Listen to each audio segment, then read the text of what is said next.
Nós vamos falar um pouco sobre a história de Santo Antônio e depois focar um pouco mais sobre a carta de Santo Antônio. Santo Antônio nasceu no ano de 1502, filho de Lázaro, Zacaria e Antônia Maria, casal nobre que viveram na cidade de Cremona. Já em tempos difíceis da história da Igreja, a família era considerada de grandes virtudes. Meses depois do seu nascimento, Antônio Zacaria iria perder seu pai vítima de um mal súbito. Quando jovem, passeava pelas vias cremonenses, quando certo dia encontrou um senhor necessitado na rua que passava frio. Naquela tarde fria, ele puxou seu agasalho e entregou àquele senhor. O senhor não quis aceitar, porém, após Santo Antônio insistir, ele aceitou de bom grado.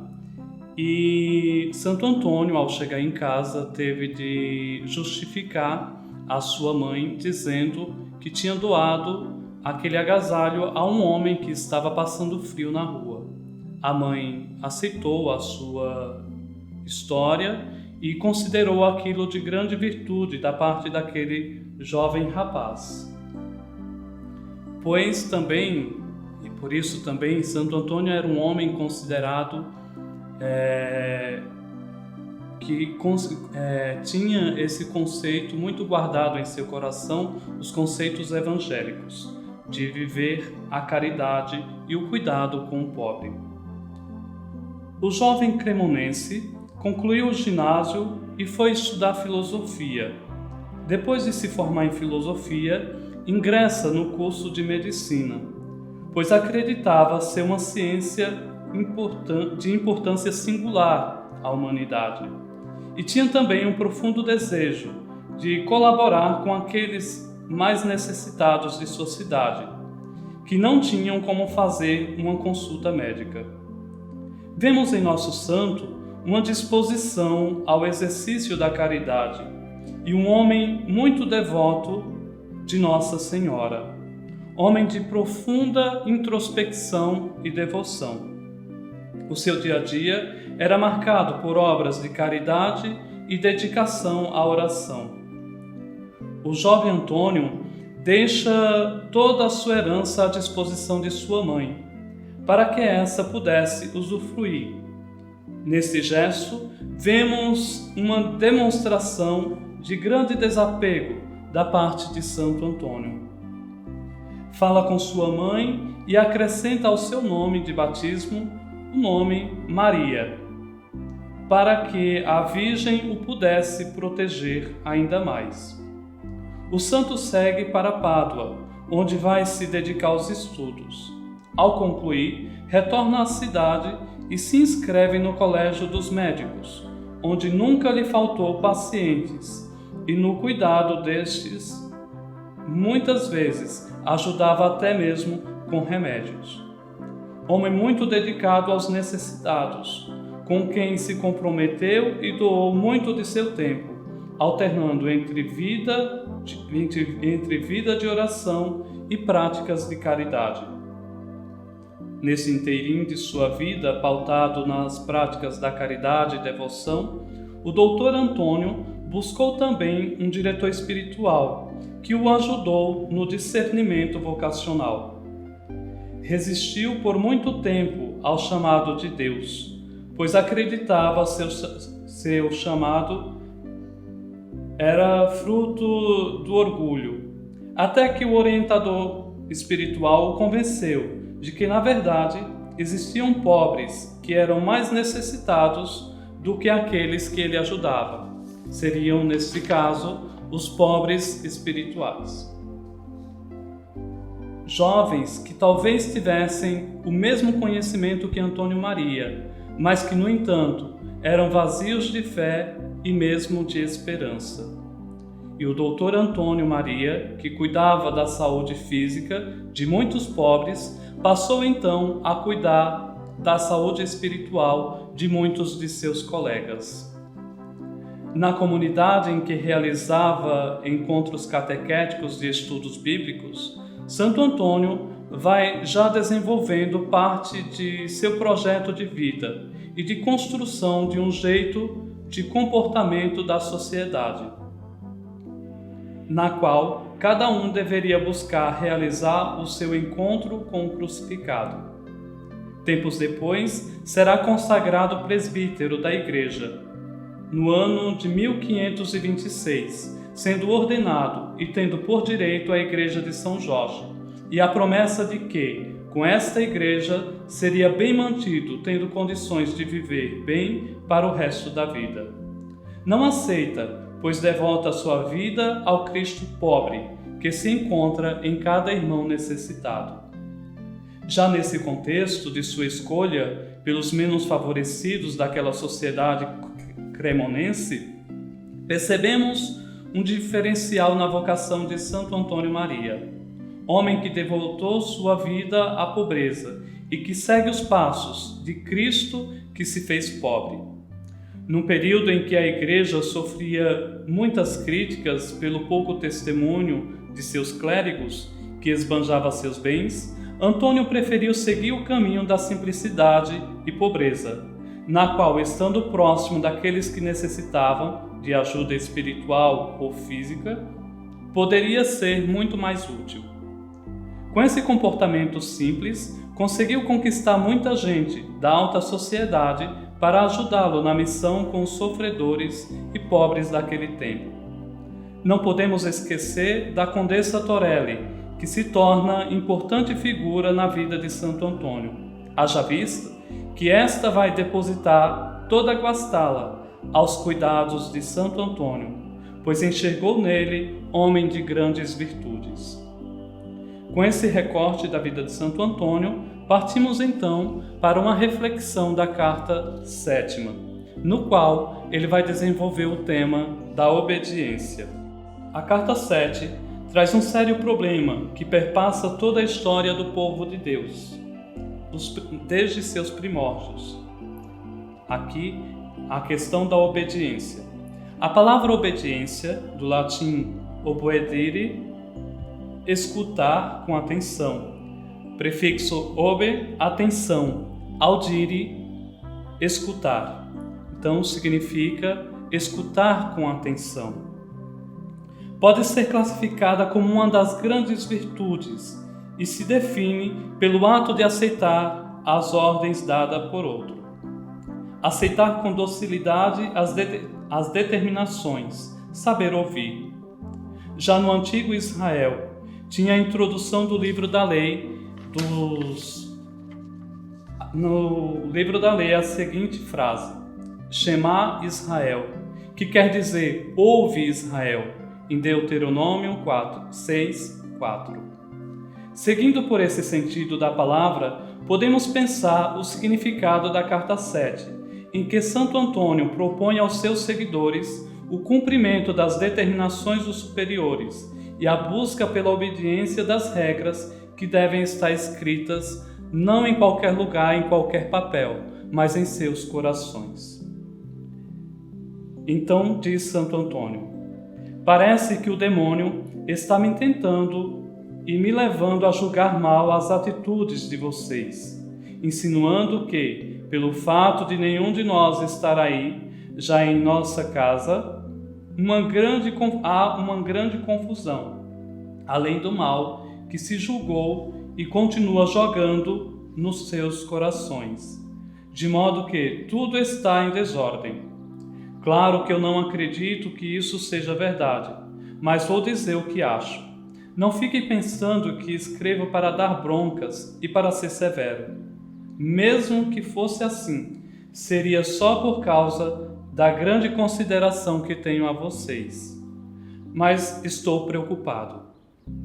Aqui, nessa fala de Santo Antônio, percebemos que ao escrever a carta 7, ele escreve com o intuito de ajudar aqueles que buscavam com ele trilhar o caminho das bem-aventuranças do Evangelho de Mateus 5:3-12, que ensina a viver a promoção da vida como antecipação da vinda do reino.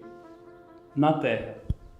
Por isso, aqui o Padre Antônio Maria já diz que escreve a carta pela consideração e pelo carinho que os tem por cada um de seus filhos. Portanto, o intuito da carta não é dar broncas conforme se encontra escrito, mas adverti-los no cuidado da observância de tudo quanto for bom no seguimento de Cristo. E continua Santo Antônio: digo a vocês, por isso, que as minhas suspeitas me levam a pensar que o demônio está dizendo a verdade, porque, de fato, parece que há alguns de vocês que não podem ou não querem entender as intenções dos seus superiores. Então, penso que a fala de Santo Antônio leva-nos a perceber que o profundo sentido da obediência está em buscar entender determinadas falas de nossos superiores, mas com resignação, cumprir ou seguir as orientações, haja visto que o intuito de cada um que está no serviço de guiar a comunidade está em melhor propagar o amor e a ternura de Deus. E segue Santo Antônio: Fiquem sabendo, queridos filhos, que é coisa muito boa ter regras de vida por escrito ou receber ordens escritas dos superiores. Mas essas coisas não valeriam nada se não estivessem gravadas no coração. E se, por exemplo, houvesse alguém que mesmo não sabendo dos nossos, quisessem conhecer todo o nosso jeito de viver, tendo sempre presente o que nós queremos, esse homem seria um nosso discípulo muito mais fiel e muito mais autêntico do que aquele que tivesse as nossas ordens escritas só no papel e não no coração, mesmo tendo o orgulho de ser chamado de nosso discípulo. Então, Santo Antônio fala aqui da obediência, que a obediência não vale de nada quando apenas recebemos como uma norma a ser cumprida e transmitida num papel, mas não guardada com amor no coração. Guardar a norma no coração há de significar, pois, colocá-la na prática do dia a dia, assimilar as normas como algo próprio do caminho a seguir. E segue Santo Antônio: não fiquem pensando que esquecer ou relaxar as ordens dos nossos superiores seja uma coisa normal. Isso seria uma ducha fria nos nossos primeiros ideais, ou até mesmo uma certeza para os superiores de que, se eles morrerem ou ficarem ausentes, nós logo abandonaríamos os seus exemplos. Por acaso, os discípulos que são mais fervorosos do que os seus mestres destroem o que eles plantaram? Pelo contrário, em vez disso, não estariam acrescentando mais perfeição e firmeza às suas realizações? Penso que querer esquecer as regras com pensamento próprio. Querer esquecer as regras como uma norma de escape se torna algo mais doloroso aos superiores, que seria como uma ducha fria, pois isso seria uma traição aos ideais da comunidade.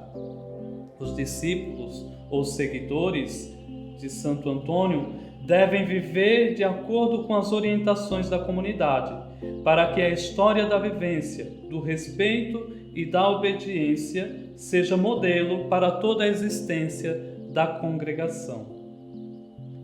Santo Antônio continua a dizer: ainda bem que Deus fechou os nossos olhos para que vocês enxerguem melhor e possam tornar-se filhos legítimos, já que seus pais os geraram bastardos.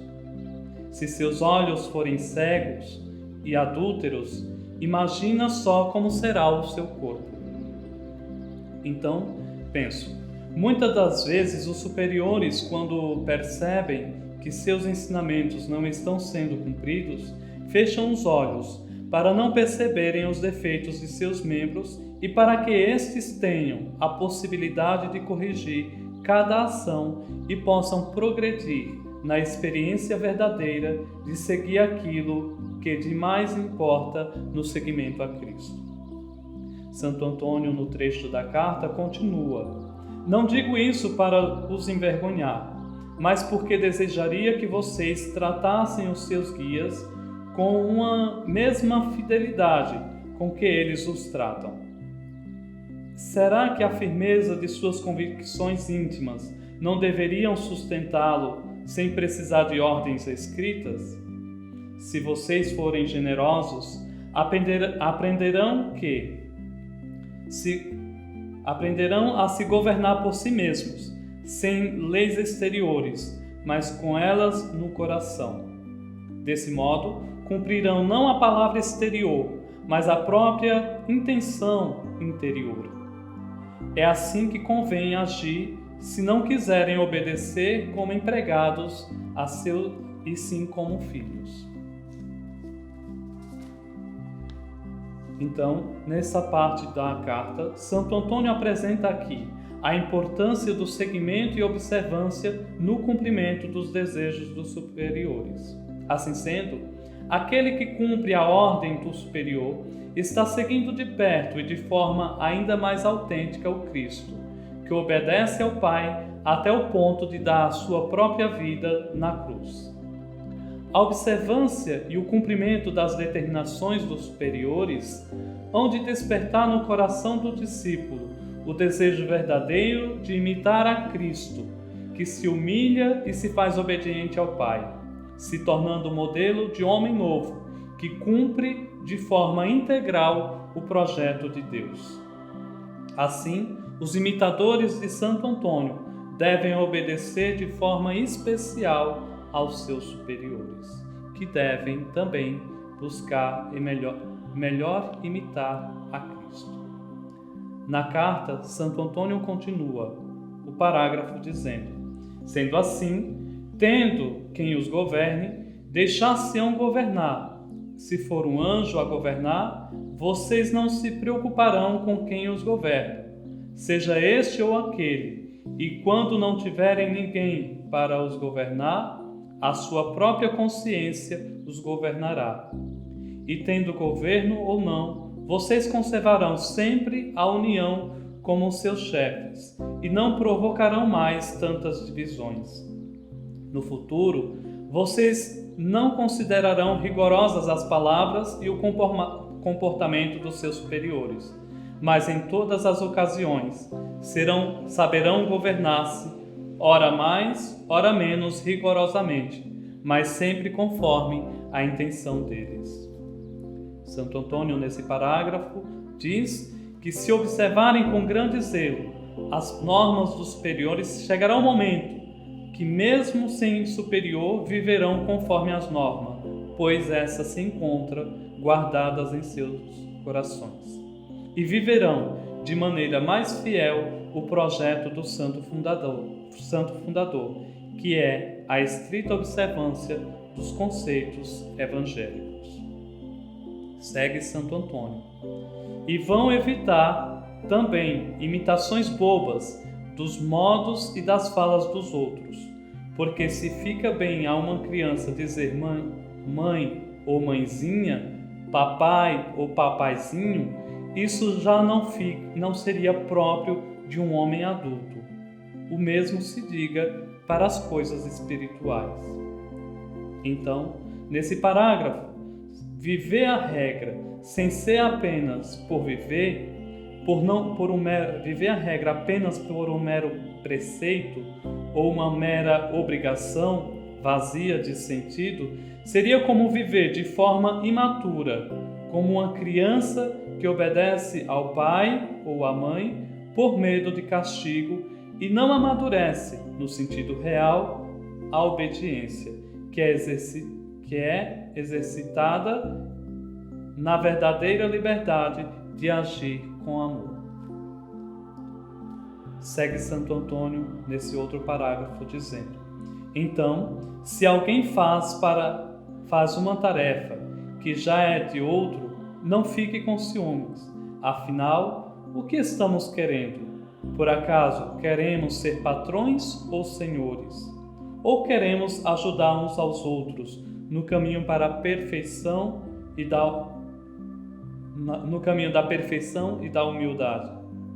E se é assim, como de fato é? Por que um destrói o que o outro faz?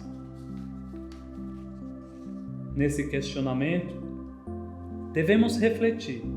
Aquele que inscreve as normas no coração e vive com amor não se deixa levar por ciúmes ou ao desejo de ser melhor que o próximo, como um simples ar de superioridade ou de orgulho, mas conduz à observância fiel e madura das normas, dando vivacidade a cada ação pautada no amor verdadeiro e na ternura de Deus.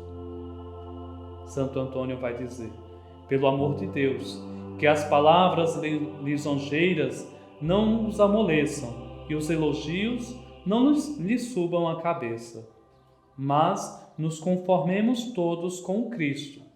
Ninguém transgrida as ordens, e se alguém as transgredir, o outro as observe ainda melhor. Na falta de quem mande, cada um seja o próprio mestre e se supere. Nessa parte, Santo Antônio destaca a dedicação e o zelo na observância das normas, que leva a uma simplicidade e uma superação de todas as dificuldades na relação comunitária. As palavras de Santo Antônio não nos devem fazer esmorecer no caminho, mas deve contribuir na tomada de um novo vigor. Esse vigor não pode nos conduzir à soberba, gerando um sentimento de superioridade, ou fazer com que nos sintamos melhor que o outro, mas antes deve criar em nossos corações o desejo de servir e obedecer ainda mais aos superiores com o amor que é próprio de quem deseja seguir a Cristo. Segue Santo Antônio.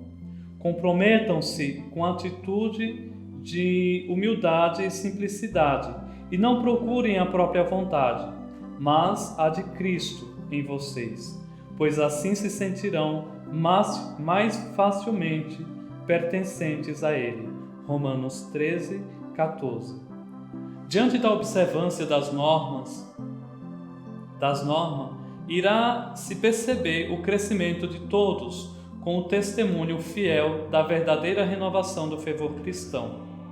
Seguir no processo de obedecer exige coragem e muito esforço. Sabemos que não é fácil, por isso, essa mensagem de Santo Antônio que vem animar aqueles que se desviaram possivelmente e os que estão a desanimar diante das exigências da congregação.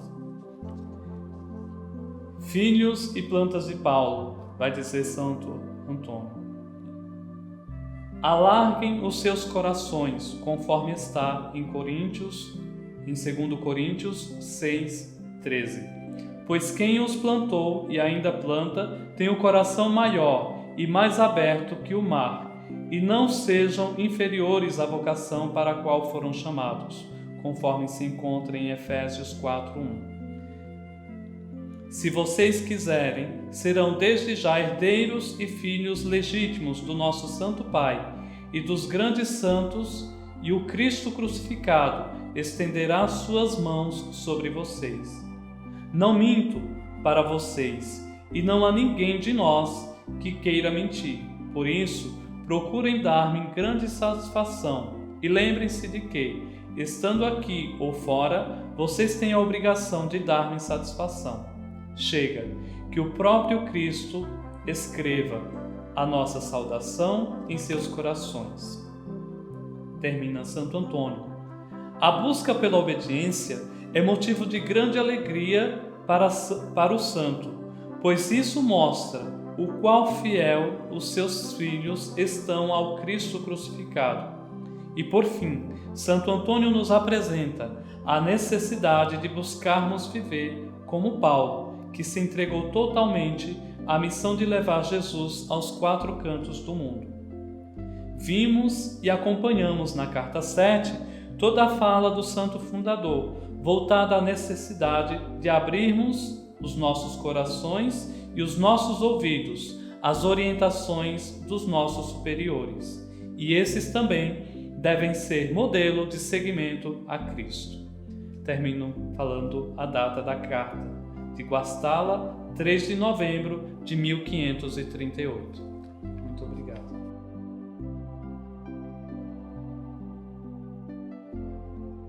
Boa noite, queridas irmãs, queridos irmãos, reunidos mais uma vez para continuar então os estudos sobre os escritos de Santo Antônio Maria Zaccaria para as festividades de logo mais a sua solenidade no próximo domingo, dia 5. Vamos então refletir sobre a carta 11, fazendo um paralelo também aos Efésios capítulo 4, versículo de 1 a 16. Para isso, vamos tentar resgatar alguns elementos que constituem a nossa dignidade humana, a nossa natureza humana, junto à natureza humana de Jesus e também a sua natureza divina.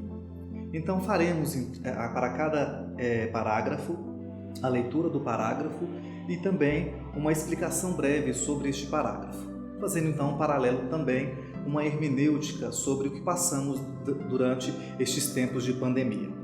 Vamos à carta. Essa carta é endereçada ao casal Omodei, um casal, uma família amiga de Santo Antônio Maria Zaccaria. Ao excelentíssimo senhor Bernardo Omodei e Dona Laura, datada do dia 20 de junho de 1539. Meu querido irmão, ou como você mesmo prefere, meu filho, saúde, todo o meu sentimento em Cristo.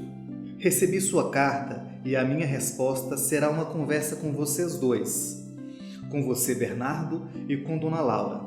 E já que os confiei ao Cristo, desejo que vocês não se deixem levar pela tibieza, mas que cresçam sempre. O motivo é o seguinte: se a tibieza tomar conta de vocês, a vida marcada pela espiritualidade dará lugar a uma vida carnal, ou, usando o termo mais adequado, vocês se tornarão muito mais uns fariseus do que cristãos espirituais. O que Santo Antônio deseja falar para este casal é para que eles deixem aquele homem velho, aquela mulher velha, aquela humanidade fragilizada e abracem um homem novo, uma mulher nova, isto é, largar, deixar a tibieza, o farisaísmo, a falsidade que muitas vezes corrompe, que muitas vezes destrói a sua humanidade e abraçar então, dentro do segmento de Jesus, a sua radicalidade. Isto é, fazer com que os passos que Cristo nos deixou se tornem uma capacidade de se atingir a divindade, deixar o farisaísmo e abraçar uma nova humanidade.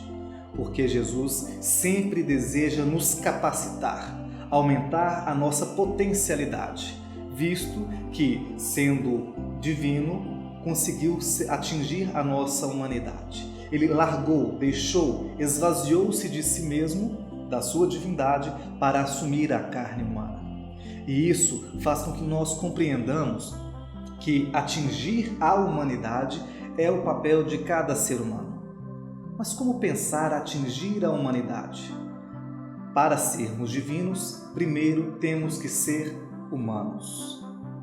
Para sermos divinos, primeiro temos que ser humanos. Isto porque a humanidade ela é muitas vezes manifestada pelo pecado, pela falha, pela indignidade, por aquilo que nos desumaniza. A nossa humanidade está tocada por desumanidades. E Santo Antônio ele quer resgatar esses elementos para que nós deixemos a tibieza e abracemos então os passos de Cristo para uma humanidade perfeita. Assim, ele potencializa a nossa humanidade. O divino se torna humano para potencializar a nossa humanidade. Voltemos à carta. O tíbio, ou seja, o fariseu, age assim. Ao se converter, abandona os pecados maiores, mas não se preocupa com os menores. Ou melhor, não sente nenhum remorso por causa deles. Por exemplo, deixa a blasfemar ou de ofender os outros, mas não fica nem um pouco preocupado quando se irrita ou quando teima em manter seu ponto de vista, não cedendo nada ao companheiro. Não fala mal do próximo, mas não acha que é um grande pecador. Gasta o dia inteiro em conversas fiadas. Não come demais, nem se enche de vinho, como fazem os bêbados, mas gosta de estar sempre beliscando alguma coisa gostosa, mesmo sem precisar. Sabe controlar a sua sensualidade, mas se diverte com conversas mundanas e coisas parecidas. Gosta de ficar 2 horas seguidas rezando e depois, no resto do dia, a distração é sua companheira. Ou também, não corre atrás de elogios, mas se por acaso alguém o elogiar ou exaltar, fica cheio de si. E como eu citei esses exemplos, procurem mais alguns relacionados a outras situações de vida. É estranho nós ouvir falar, que Santo Antônio Maria Zaccaria, ele quer abordar o tema da sensualidade, sobretudo para um casal. Mas nada mais pertinente falar sobre sensualidade dentro desses tempos de pandemia, esses tempos de trevas, onde muitas vezes estamos dentro de casa e esquecemos de transformar a nossa casa em templos santos, em igrejas domésticas. Isso permite pensar que, sendo a minha casa uma igreja doméstica, sendo a minha casa um templo santo, eu, sendo esposo, sendo esposa, tenho a obrigação de me transformar em um sacerdote pleno, para que a minha família se torne, de fato, um templo santo, uma igreja doméstica.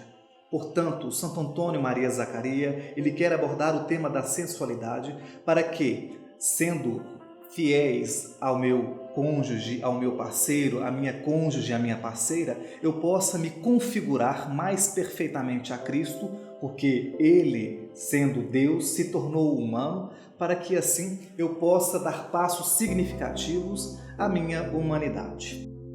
Isto, é claro, não quer significar uma erotização da vida familiar, ou melhor, do templo santo que é a sua casa, a sua igreja doméstica. Obviamente que não. Mas o que une o casal é a vida conjugal. Você já pensou quantas vezes você com seu esposo, com sua esposa, já transformaram de fato a sua casa em um templo santo? Quantas vezes você conseguiu ceder, você marido? Quantas vezes você cede a algum problema ou um desconforto dentro de sua casa? Ou você, esposa, quantas vezes você cedeu a algum desconforto, a alguma desavença dentro de casa? Transformar a nossa casa em santuários domésticos é muito importante, porque nós devemos esquecer absolutamente que este tempo de trevas que estamos vivendo vai nos desgastando. A nossa casa tem que ser um templo santo. Ela tem que ser absolutamente uma igreja doméstica e não um cativeiro. Você, homem, deve pensar que a vida, a sociedade, às vezes coloca fardos pesados sobre os seus ombros. Você, mulher, imagina muitas vezes que a vida de 2 ou 3 jornadas de trabalho pesam muito. E, de fato, todos esses problemas deixam a vida conjugal enfadonha, cansativa e muitas vezes parecida com um cativeiro. Transformar a nossa casa em uma igreja doméstica é o papel primordial de um cristão. Tornar-se sacerdote para que a sua família possa elevar o pensamento a Deus, possa oferecer um sacrifício de louvor ao Senhor, é o papel fundamental. E é exatamente isso que Santo Antônio Maria Zaccaria deseja que este casal possa realizar, dando passos significativos na sua fé. Ceder, muitas vezes, é o papel fundamental de um casal. Saber dar passos nesse sentido é conseguir crescer espiritualmente. Se quisermos atingir a nossa divindade, temos que nos tornar primeiro humanos. Isso é a base da antropologia teológica, atingir ao Cristo totalmente humano, para que, atingidos a humanidade, consigamos conquistar o prêmio da divindade. Voltemos à carta. É suficiente que vocês cheguem a esta conclusão. que o fariseu, isto é, o tíbio, corta de si o que é grande e guarda o que é pequeno. Deixa as coisas inconvenientes, mas quer todas as convenientes. Controla a sensualidade de uma relação, mas gosta demais da sensualidade da visão. E assim, quer o bem, mas só em parte. Controla-se em parte, mas não quer se controlar no todo. Não digo que isso aconteça de uma vez só, mas também não demora muito a aparecer. O que nós devemos pensar com isso? A vida de conversão, ela deve ser cotidiana. A conversão, ela é diária.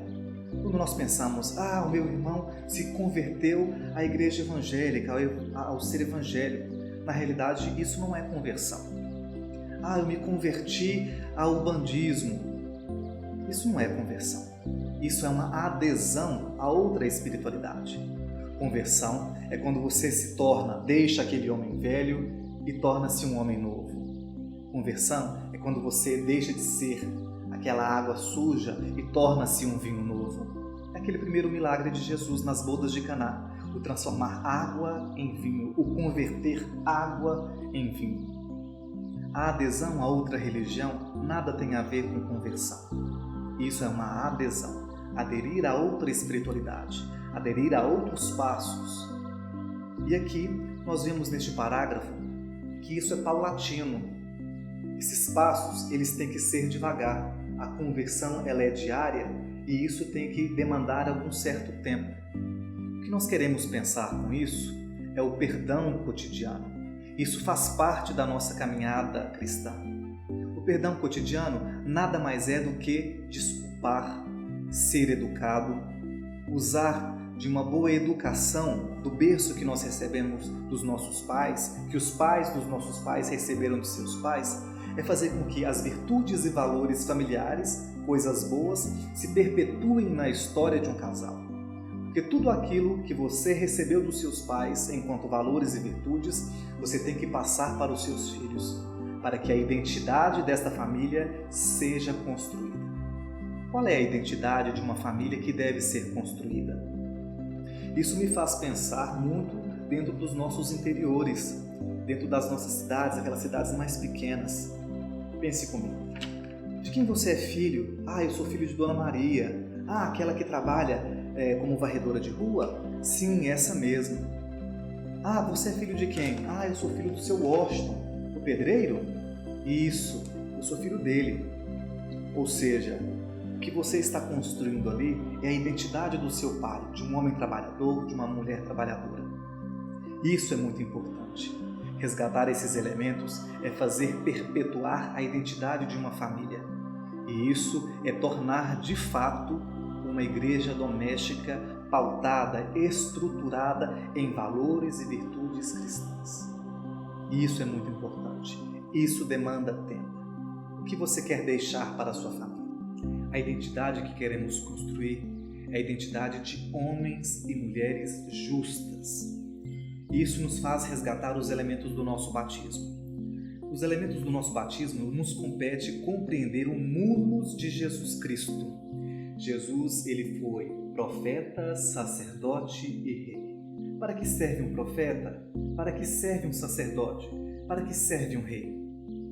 O munus de Jesus Cristo, recebido no nosso batismo, nos faz pensar que, sendo profeta, eu, como homem e mulher, tenho que denunciar todas as injustiças presentes no mundo. E se eu denuncio as injustiças, eu tenho que buscar o direito e a justiça. Sacerdotes. Se eu sou e tenho o munus de Jesus Cristo, eu sou um sacerdote porque eu tenho que estar em constante oferecimento a um sacrifício a Deus. Quais sacrifícios? O meu despojamento, a minha vida, a entrega completa ao Evangelho. As dádivas recebidas no Evangelho é o dom da nossa vida em prol ao meu irmão. Quantas vezes eu me sacrifico para o meu irmão? Quantas vezes eu cedo as mazelas do meu irmão? Isso é muito importante. Profetas, sacerdotes, reis. Por que reis? O rei é aquele governador, é aquele presidente que sabe governar com equidade. O que significa equidade? governar com justiça, ser justo, jamais pender somente para um lado. E nada mais importante do que falar sobre justiça nos dias atuais. Como nós temos governado a nossa vida, como nós temos governado a nossa família.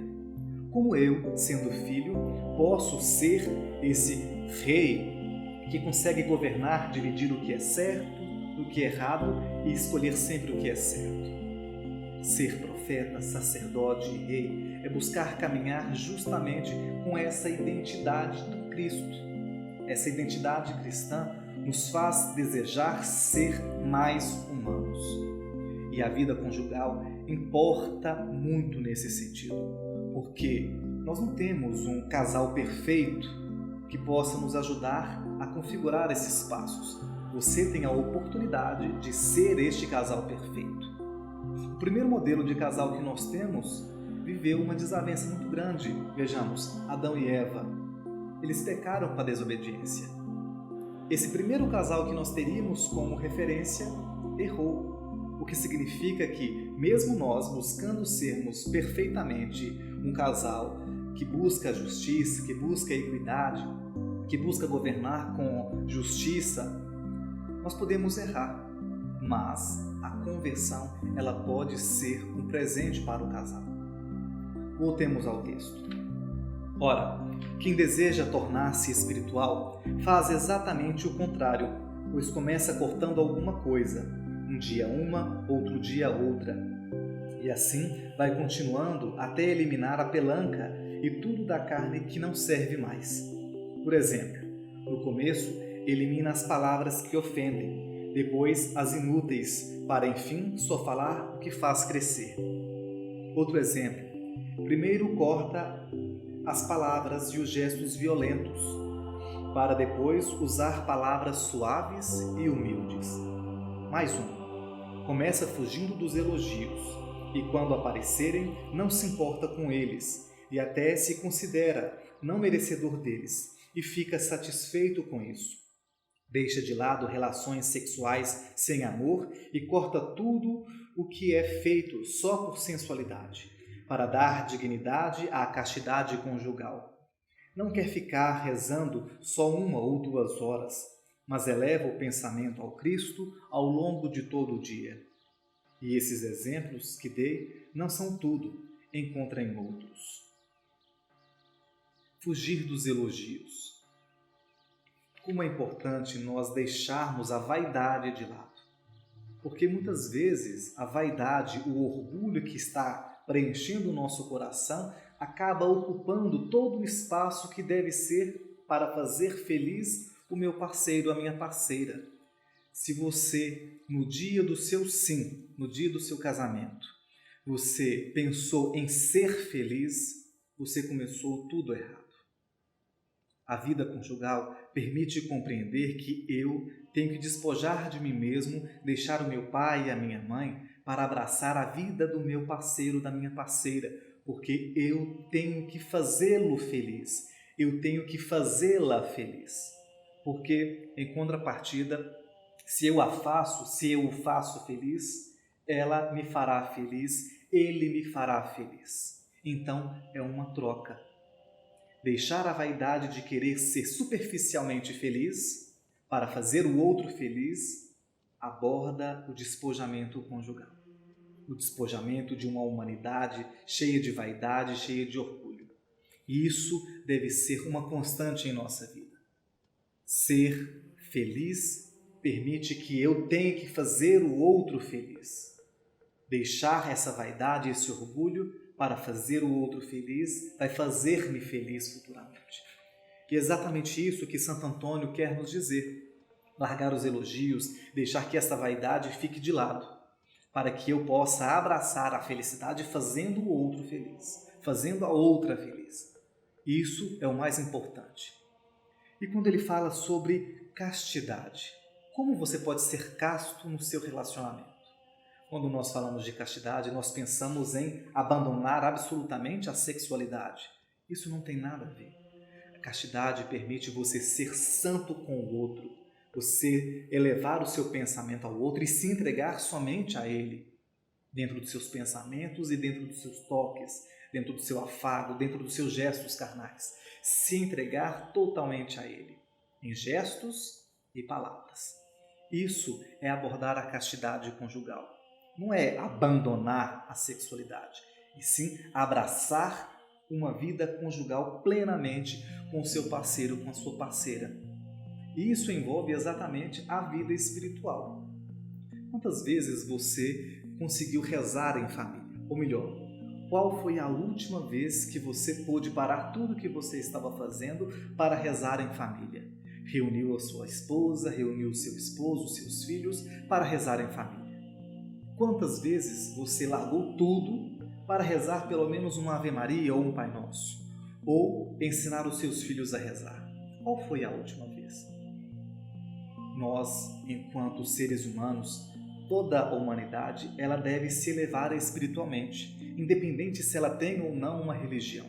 Espiritualidade, ela não tem nada a ver exatamente com a religião, mas sim acreditar numa energia que nos eleva espiritualmente. Se eu me elevo espiritualmente, eu me elevo humanamente. Para nós cristãos, faz com que pensemos no catolicismo. Quais são os elementos dentro da minha vida religiosa, enquanto católico que sou, eu posso trazer para dentro da minha casa para fazer elevar a minha espiritualidade? Tomemos o exemplo de Maria, Nossa Senhora, Mãe da Divina Providência. Ela é o modelo perfeito de discípulo.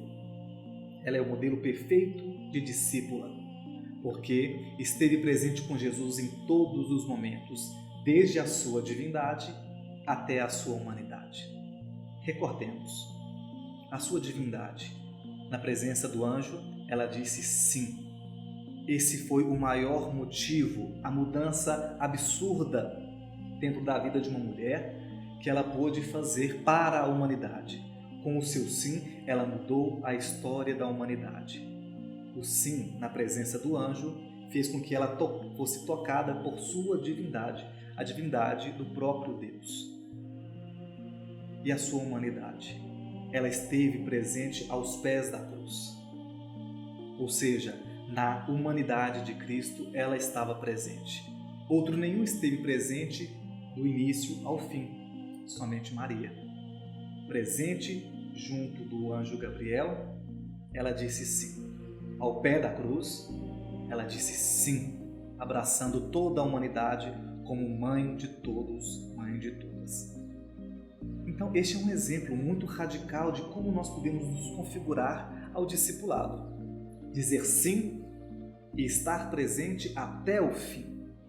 Este é o maior de todos os passos que um cristão pode dar dentro de sua casa, ensinando os filhos a rezarem, ensinando os filhos a elevarem o seu pensamento a uma espiritualidade cada vez maior dentro do catolicismo e fazendo com que a nossa humanidade seja perpetuada. Voltemos ao texto. Caríssima Laura e prezado Bernard, considerem as minhas palavras com o mesmo carinho que usei para escrevê-las. Eu não digo que façam tudo num só dia, e sim que a cada dia façam um pouco mais, diminuindo algumas tendências à sensualidade, mesmo que seja permitida, e façam isso pelo desejo de viverem valores cada vez maiores, de diminuírem as imperfeições e de fugirem do perigo de cair na tibieza. Novamente, Santo Antônio ele enfatiza a questão da tibieza, deixar o farisaísmo, deixar aquilo que nos torna falsos para abraçarmos uma humanidade verdadeira. E isso tem que ser uma constante em nossa vida católica, apostólica e, sobretudo, localizada na Igreja de Roma. O que nós queremos dizer com isso? Quando a Igreja ela se reúne para trazer doutrinas, diretrizes, caminhos para nós seguirmos, ela pensa muito em tudo aquilo que vai fazer nós nos perpetuarmos enquanto seres humanos. Por isso nós falamos das fontes da vida cristã. As fontes da vida cristã é a Sagrada Escritura, a tradição e o magistério. O magistério reunido são os bispos, junto com o Papa, reunidos para fazer com que nós caminhemos juntos com toda a Igreja mundial. Isso é importante. Por isso, quando a gente fala sobre Igreja Católica Apostólica Romana, nós conseguimos dar esse passo, porque nós entendemos de fato e nos formamos de fato sobre a localização da nossa igreja. Estar presente dentro da nossa casa, enquanto templo santo, enquanto comunidade e assembleia doméstica, é um papel fundamental, porque nós estendemos e alargamos o sentido de ser igreja. Não pensem que o amor que tenho pelos dois e que as boas qualidades que vocês têm me levem a desejar que sejam apenas santos comuns. De jeito nenhum. Quero e desejo, e vocês podem, se quiserem, que se tornem grandes santos, preocupando-se com o aperfeiçoamento de suas qualidades e com os gestos de oferecê-las de volta ao Cristo crucificado, pois vocês as receberam dele. É tão importante resgatarmos esses elementos, sobretudo da presença do Cristo crucificado. Isso nos faz pensar sobre o sentido de ser paróquia, a paróquia Cristo crucificado. Como nós temos realizado exatamente esses passos de ser uma família perfeita dentro de nossa paróquia? Como nós temos alargado esse sentido de ser igreja dentro da nossa comunidade paroquial? Quantas vezes em família, vamos resgatar esses elementos passados, quando podíamos nos reunir na igreja? Quantas vezes você em família pôde ir à igreja junto com seus filhos ou junto com outras pessoas? Ou quando você aceitou um convite a ir à igreja? Agora é muito difícil pensar nisso, porque esse tempo de trevas que estamos vivendo na pandemia acaba nos impedindo de pensar qual foi a última vez que nós fizemos isso. Mas fica aquele desejo de quando poderemos nos reunir novamente na paróquia Cristo Crucificado. A paróquia ela está se preocupando em levar a você, meu querido irmão, minha querida irmã, conteúdo e as celebrações eucarísticas. Conteúdo que eu quero dizer é sobre esse estudo sobre os escritos de Santo Antônio Maria Zaccaria e as missas, fazendo as lives das celebrações eucarísticas. Isso é pensar na vida dos seus paroquianos. E você, quantas vezes pensou na vida de sua paróquia? Como você tem contribuído para a vida da sua paróquia? Isso é um ponto a ser lembrado. Eu, pela ternura e pela afeição que tenho por vocês, peço-lhes que se esforcem para dar-me esta satisfação. O motivo é que eu conheço a grandeza da perfeição e a abundância das graças, e eu conheço os frutos que o crucificado quer produzir em vocês, e sei muito bem a que grau de perfeição ele quer levar vocês dois. Deus sempre se manifesta no meio da humanidade. No Antigo Testamento ele enviou os profetas. No Novo Testamento, ele enviou Jesus, o seu próprio Filho, e depois o próprio Filho deixou o Espírito Santo e fez com que o Espírito Santo enviasse os apóstolos em missão. Nós, enquanto cristãos, temos o papel importantíssimo de dar continuidade em escrever a história do cristianismo. Escrever ou reescrever a história do Cristo crucificado é nos despojarmos daquele homem velho, daquele fariseu, daquela falsidade, da tibieza e abraçar o homem novo. Voltemos a cá. Querida Laura e caro Bernardo, não reparem no fato de ser eu quem fala assim. Considerem ao contrário. O amor que eu tenho por vocês é como anseio intensamente pela perfeição dos dois. Olhem para o meu coração. Está aberto. Estou pronto a derramar o sangue por vocês. Desde que façam isso que eu lhes disse. Fiquem sabendo que seria para mim uma dor profunda se não tivesse a certeza de que vocês estão prontos a fazer isso e até coisas maiores do que as já feitas por qualquer outro santo ou santa. Ser santo ou santa nos permite entender como na nossa vida cotidiana eu posso largar aquele homem velho, aquela tibieza e me tornar mais perfeitamente configurado a Cristo. Muitas vezes aquela vaidade, aquele orgulho que nós falávamos anteriormente nos faz pensar que ser santo é elevar um título de como Santo Antônio Maria Zaccaria, como São Judas Tadeu, como Santa Rita de Cássia, esses santos que chegaram e atingiram o grau de santidade. mas isso não deve fazer parte da nossa vida. Ser santo, ser santa, deve abordar o despojamento, deve abordar a gratuidade, deve abordar exatamente a gratuidade, sem pensar nos altares, sem pensar nesses estandartes grandes. Ser santo, ser santa, faz pensar exatamente como eu consigo atingir este grau de humanidade perfeita. Primeiro, para eu ser santo, para eu ser divino, eu tenho que me tornar homem, eu tenho que me tornar mulher de verdade. Isso sim é chegar e atingir a divindade. Para ser divino, para ser santo, primeiro eu tenho que ser humano.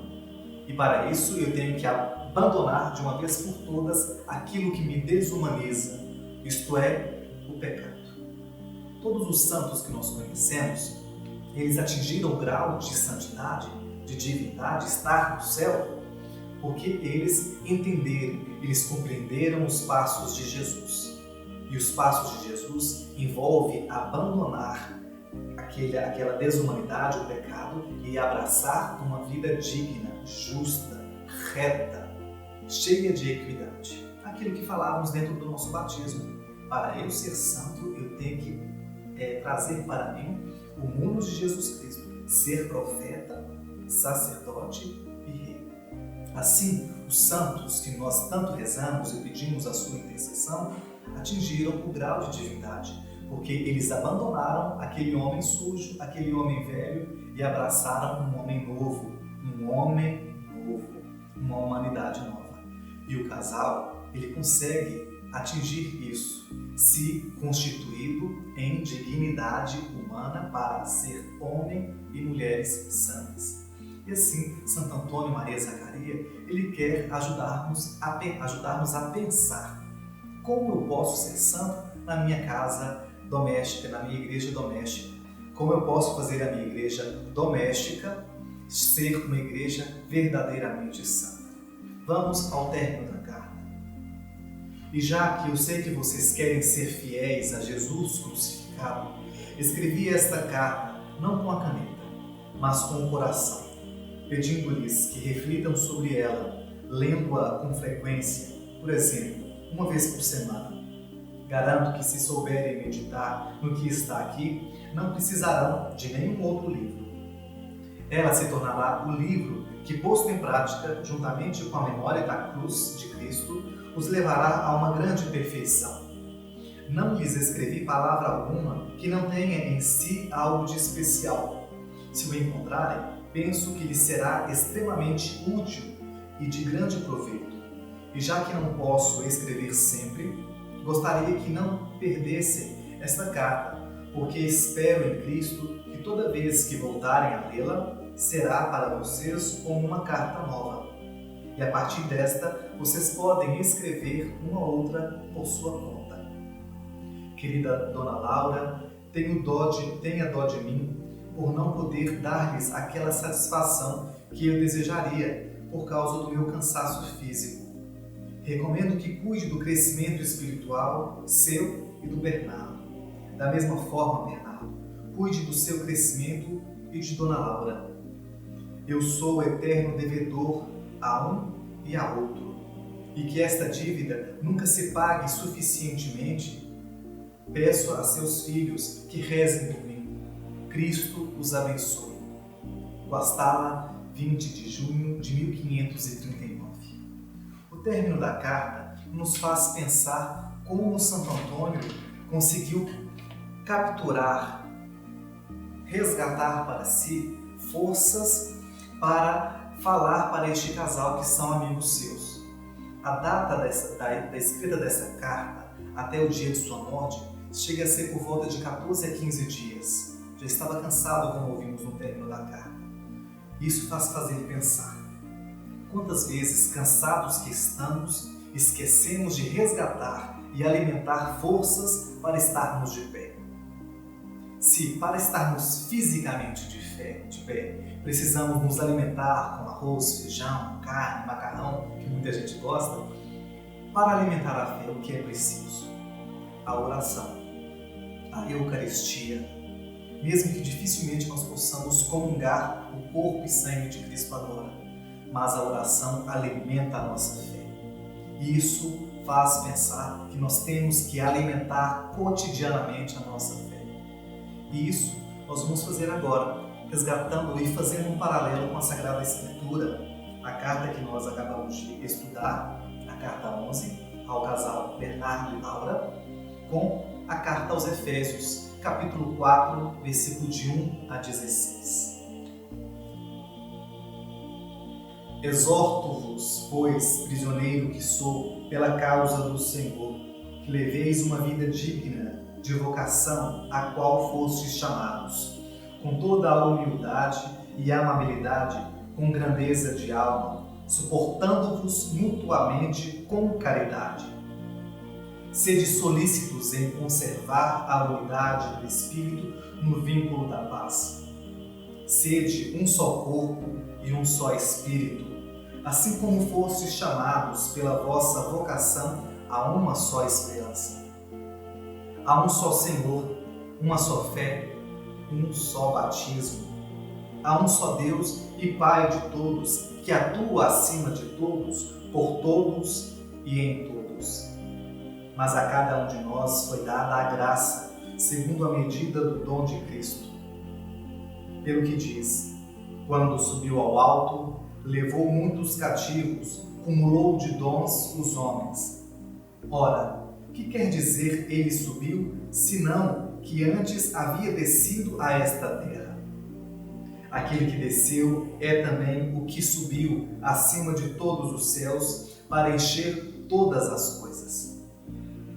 A uns ele constituiu apóstolos, a outros profetas, a outros evangelistas, pastores, doutores, para o aperfeiçoamento dos cristãos, para o desempenho da tarefa que visa a construção do corpo de Cristo, até que todos tenhamos chegado à unidade da fé e do conhecimento do Filho de Deus, até atingirmos o estado de homem perfeito, a estatura da maturidade de Cristo, para que não continuemos crianças ao sabor das ondas, agitados por qualquer sopro de doutrina, ou ao capricho da malignidade dos homens e de seus artifícios enganadores, mas, pela prática sincera da caridade, cresçamos em todos os sentidos naquele que é a cabeça, Cristo. É por ele que todo o corpo, coordenado e unido por conexões que estão ao seu dispor, trabalhado cada um conforme a atividade que lhe é própria, efetua esse crescimento visando a sua plena edificação na caridade. Palavra do Senhor, graças a Deus. Veja que perfeição de exortação. Tudo tem a ver com a carta que acabamos de estudar. Ser um com Cristo e fazer ser fiel a esta cabeça cujo cada um de nós somos membros deste corpo. Se uma parte do corpo, qualquer que seja o membro, está doente, todo o corpo sofre, sobretudo a cabeça. Logo, se um membro deste corpo está doente, Cristo sofre. Quando o autor sagrado fala isso, ele quer fazer pensar exatamente como nós, seres humanos, podemos nos aperfeiçoar na nossa humanidade, fazendo com que cada um de nós, membros de um corpo cuja cabeça é Cristo, nos tornemos de fato um com Cristo. Aperfeiçoar a nossa humanidade é o papel fundamental de cada ser humano. E se você, homem, se você, mulher, optou em dizer sim ao matrimônio, você tem um papel duplamente pesado, duplamente importante, porque envolve o despojar a cada dia com o seu esposo, com a sua esposa, tornar-se companheiro um do outro para que a família possa ser um com Cristo. Como já dizia aquele velho ditado, família que reza unida, permanece unida. Nada mais importante do que pensarmos isso nessa atualidade, em tempos tão sombrios, em tempos tão complexos como essa que estamos vivendo em momentos de pandemia, momentos de crise institucional, momentos de crise política, momentos de crise da nossa própria identidade. Aperfeiçoar a nossa humanidade, nos configurando a Cristo, é muito importante. Aperfeiçoar a nossa humanidade, seguindo os exemplos de Maria Santíssima, ou seguindo os exemplos do próprio Santo Antônio Maria Zacaria, nos faz pensar que nós somos capazes de atingir o grau de divindade. Mas para atingirmos o grau de divindade, primeiro temos que nos tornar humanos. Portanto, meus irmãos, minhas irmãs, depois desse estudo que nós acabamos de ter sobre a Carta 11, destinada a Dona Laura, ao Bernardo Omodei, nós possamos, cada vez mais, dar passos radicais ao crescimento espiritual, ao crescimento da nossa humanidade, para atingirmos a nossa divindade, assim como Santo Antônio Maria Zacaria espera que façamos. Que neste ano de 2020 nós possamos resgatar exatamente os passos deste santo homem. Portanto, meus irmãos, neste ano de 2020 nós podemos nos configurar sim à pessoa de Jesus Cristo e também aos exemplos de Santo Antônio Maria Zacaria e também a Maria Santíssima, para que cada um deles possa interceder ao Pai por nós. E assim, intercedendo a Deus por nós, nós possamos dar passos junto com Jesus, sermos um com Ele. Para isso, vamos finalizar este nosso momento de estudo dessa Carta 11, junto com esse paralelo à Carta aos Efésios, capítulo 4, versículo de 1 a 16, rezando então a oração à Mãe da Divina Providência. Ó Maria, Mãe da Divina Providência, entrego-me inteiramente a vós. Orientai a minha vida e obtende-me a graça de cumprir fielmente a divina vontade. Alcançai-me o perdão dos meus pecados e sede minha proteção e guia todos os dias de minha vida. Amparai-me nas horas de luta e sofrimento.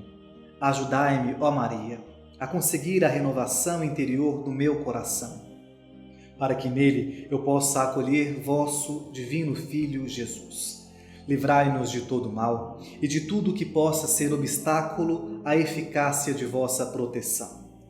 Ó doce Mãe da Divina Providência, lançai um olhar materno sobre mim e, se ofendi o coração sagrado de Jesus, cobri-me com o manto de vossa proteção e serei salvo. Vós sois a minha esperança neste mundo, guiai com segurança os meus passos até a vida eterna. Amém. Reze comigo. Ave Maria, cheia de graça, o Senhor é convosco. Bendita sois vós entre as mulheres, bendito é o fruto do vosso ventre, Jesus. Santa Maria, Mãe de Deus, rogai por nós, pecadores, agora e na hora de nossa morte. Amém.